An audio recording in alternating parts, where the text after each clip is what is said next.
Bismillahirrahmanirrahim. Qala al-musannifu rahimahullah, nafa'ana bihi wa bi ulumihi wa bi asrarihi fid dharain amin. Ya mujibas sa'ilin, rabbi shrah li sadri wa yassir li amri wa hlul 'uqdatam min lisani yafqahu qawli. Saya ini berarti baikon barang kait sadar nok Fathul Mu'in iku sangat lengkap, komplikated tapi angel. Sangat sulit, baik ketarkibane dan susunannya itu sangat sulit. Kalian bisa membayangkan seseorang seperti Yai Munif hafal di luar kepala Fathul Mu'in.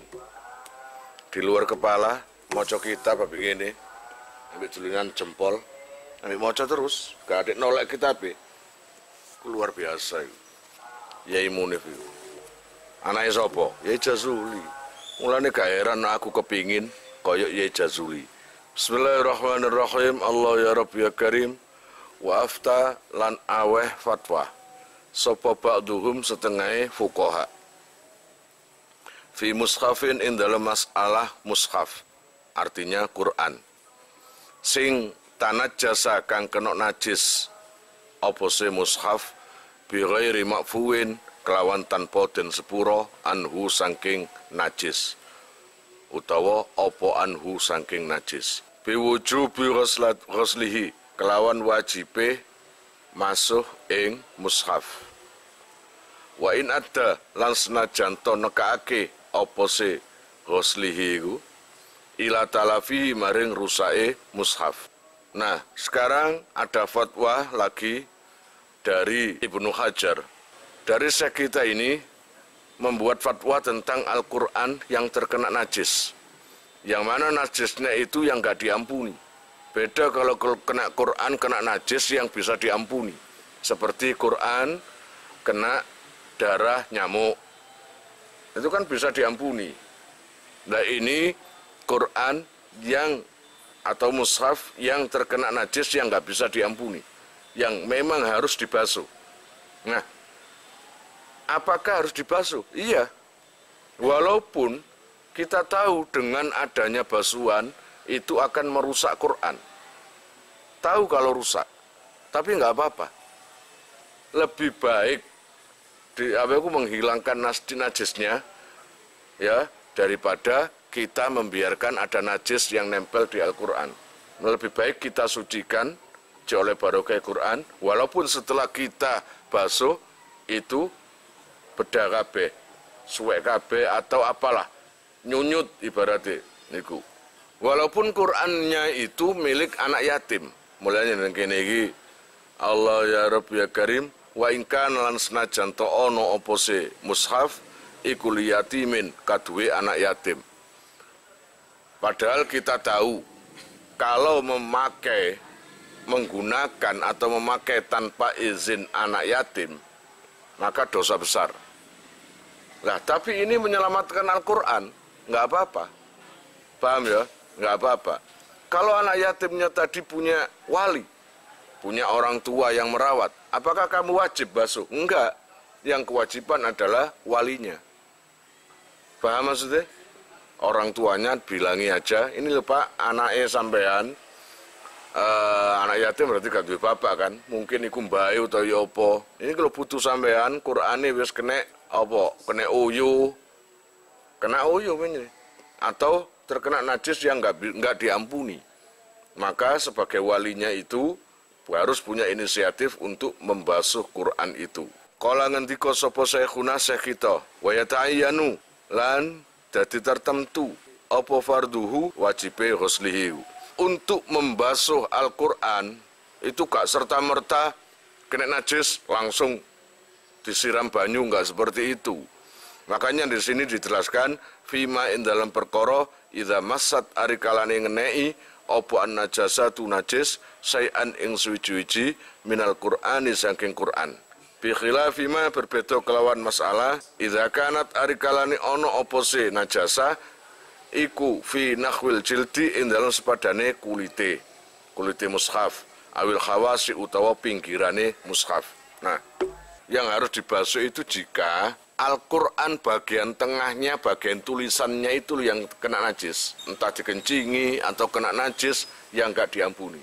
Tapi kalau cuma kayak kitab ini, cuma pinggirannya yang najis, kena najis itu pinggirannya, atau sama sampulnya ini, maka nggak wajib dibasuh. Karena ini dihilangkan najisnya bisa. Ini juga digosok pakai kain ya iso. Tapi kalau tulisannya nggak bisa kan? Ya harus dibasuh itu tadi. Far'un utawi iki iku onok cawangan suci. Husalatul mutanajisi utawi basuhane ngono ya kene, atau yang lengkapnya banyu turane barang sing kena najis walau makfuan lan senajan to makfu den sepuro opo anuhu saking mutanajis kadamin kaya dene getih kolilin kang kedik.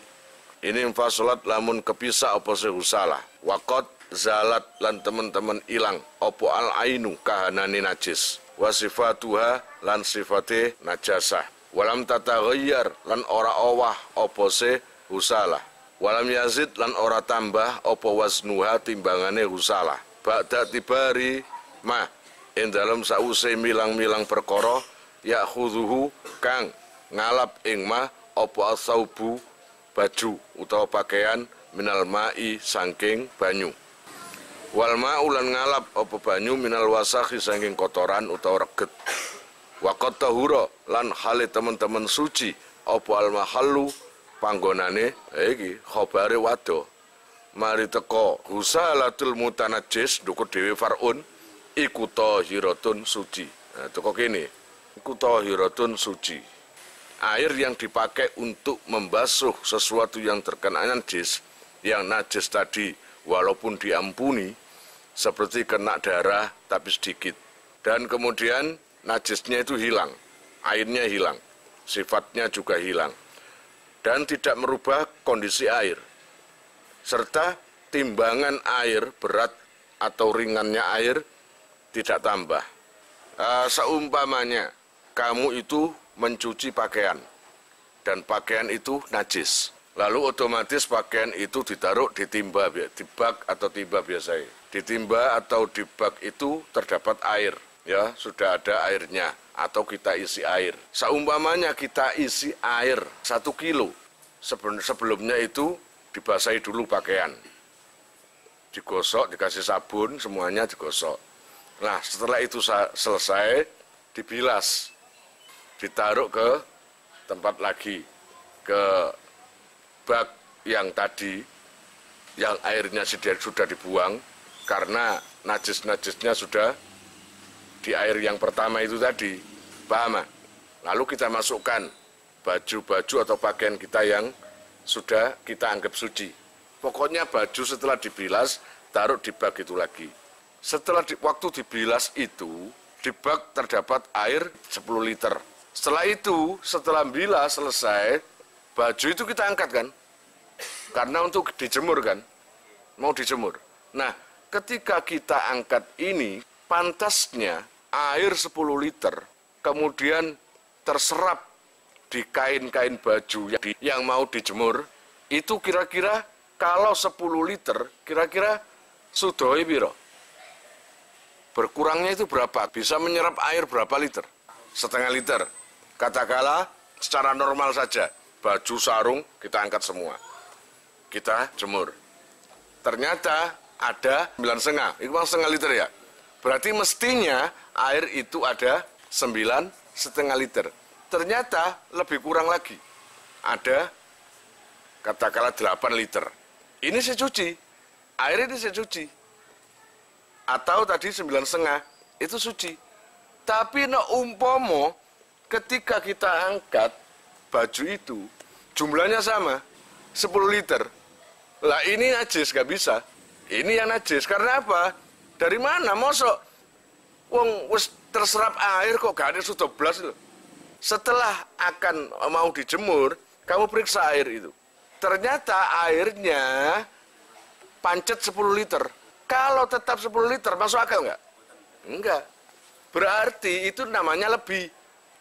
Lah, kelebihan itu dari mana? Belum tahu, siapa kono yui? Nggak tahu kan?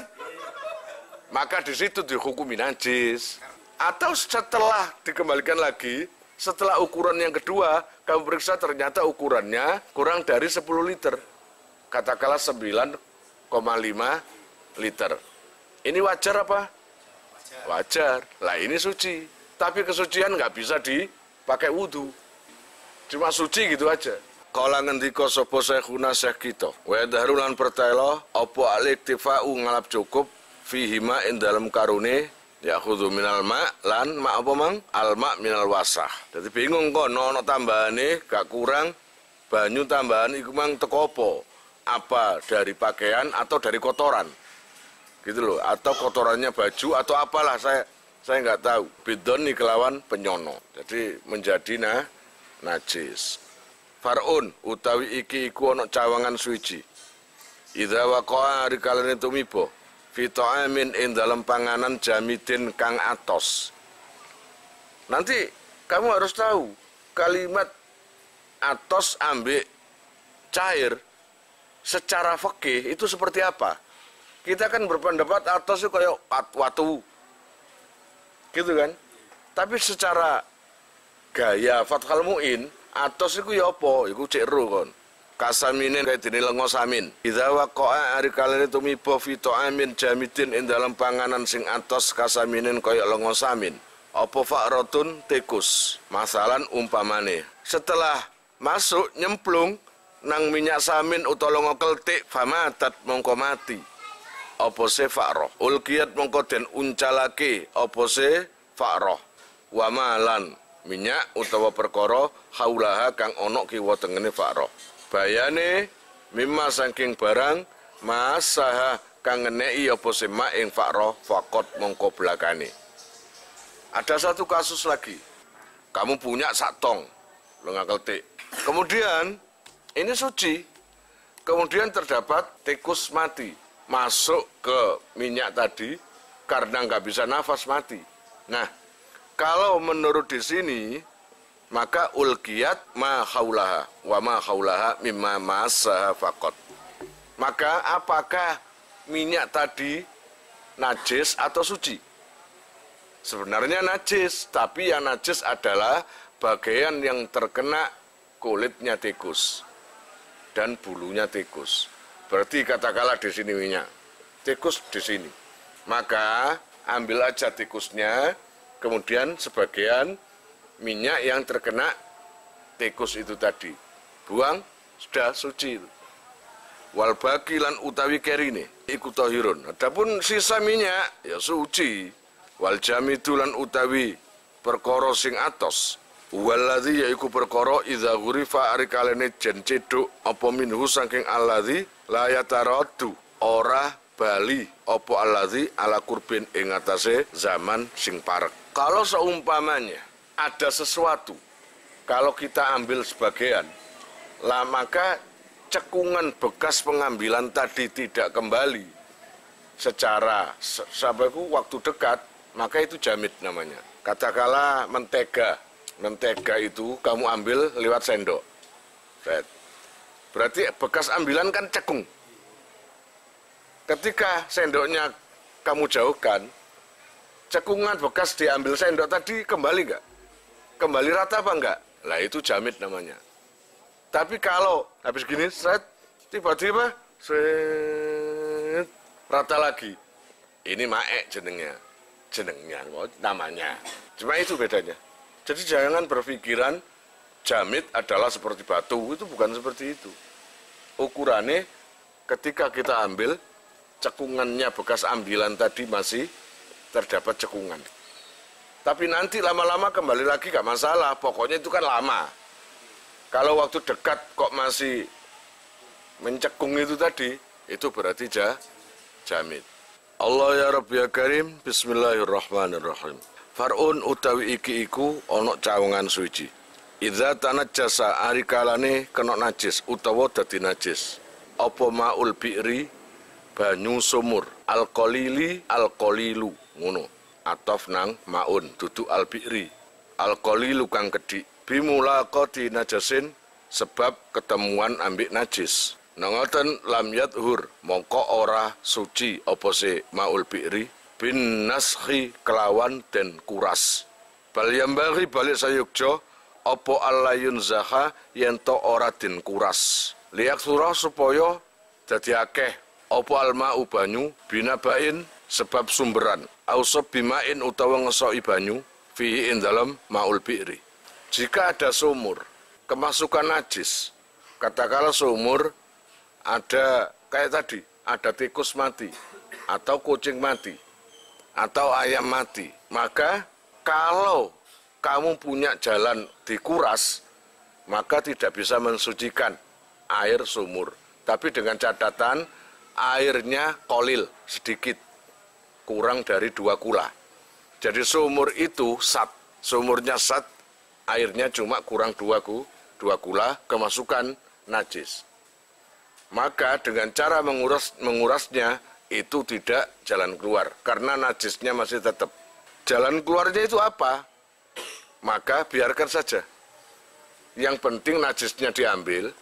Namanya sumur biasanya nyumber sih. Tunggu saja. Sehari 2 hari ngelake dewe banyune. Paham? Kalau sudah banyak, apakah perlu dikuras lagi? Ya nggak perlu, sudah suci. Airnya sudah banyak, lebih dari 2 kula sampai berapa? 20 kula sampai berapa? Wake, itu sudah suci, sudah. Dikuras, nggak perlu. Paham ya? Atau terlalu lama kalian itu. Ketika najisnya dibiarkan atau sudah diambil, najisnya sudah diambil, kemudian sumberannya nggak nyumber. Alah, kesuwen akhirnya tuku banyu galon wake sampai 20 apa jenenge galon. 20 galon. Lalu kamu tumpahkan semua ke sumur itu, maka jadi suci. Karena airnya akan menjadi banyak. Awil kasiru utawa dadi najis apa se banyu sing akeh. Bitaghayyurin sebab owah. Bihi sebab najasah utawa najis. Lam yadhur mongko ora suci illa bizawalin angin kelawan utawa angin sebab ilange taghayyur. Jika terdapat najis ada di air yang banyak, air banyak sampai berubah. Nah, ini najis karena berubah airnya. Baik baunya, warnanya atau rasanya, itu bau semua. Biarkan aja ini, biarkan aja sampai nanti perubahan itu hilang.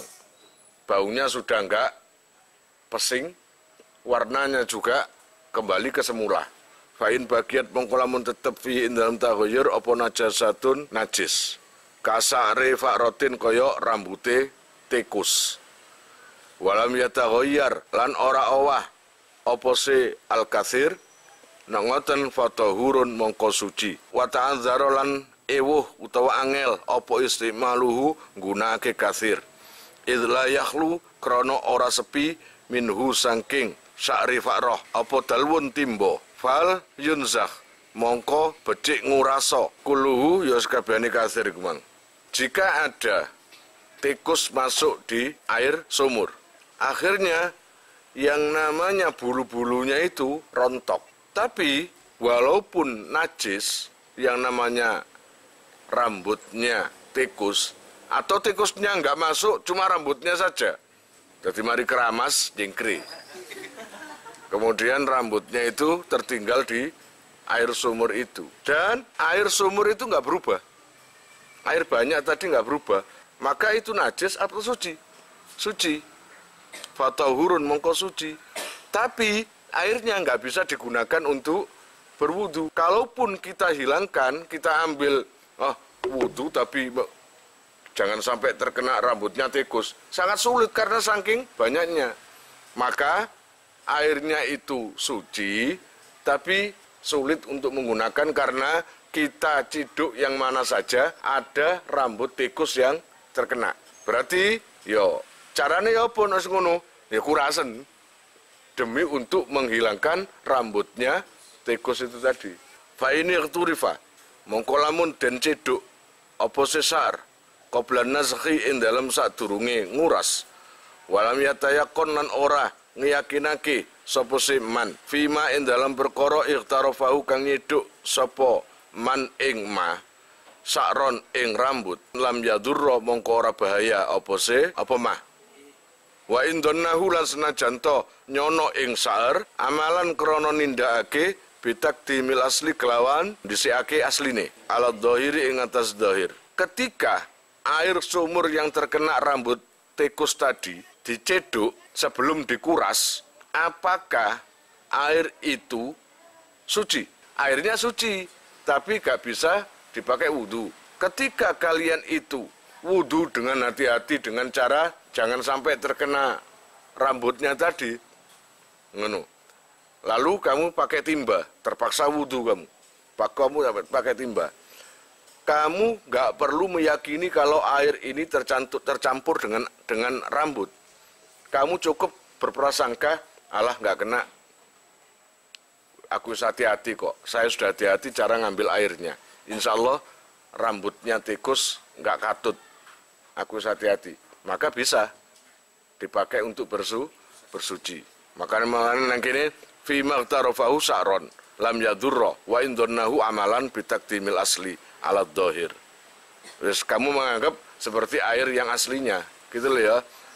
Rambutnya tikus nggak katut. Walayatuhru lan ora suci.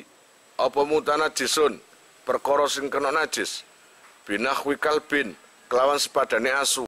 Illa bisa ba'i ghasalatin kejaba kelawan pitu wasuan. Ba'da zawalil aini ing dalam sakmarine ilange kahanan. Walau bimarrotin lan senajan to iku kelawan pira-pira ambalan. Famuziluha mongko utawi wasuan kang ngilangake ain iku marrotun saambalan wahidatun sepisan. Iqdahunna utawi salah sijine sab'u ghasalat iku biturobin kelawan nganggo lebu. Biturobi tayamumin kelawan nganggo lebu tayamum. Mamzujin kang den campurake bilmai kelawan banyu. Biayu kadira gambari yen to mbudhakake apa seturob almaa ing banyu. Hatta yadhara sehingga pertelo apa asaruhu labete turab fihi ing dalem mak. Wa yasila lan tumeka apa seturob biwasitatihi kelawan lantarane mah ila jami'i ajsa'il mahalli maring sekabehane pira-pira juse panggonan al mutanajisi kang kena najis. Wayak filan cukup firrokiti ing dalam banyu sing meneng apa takhrikuhu ngobake mahal sab'an kelawan pitung wasuan.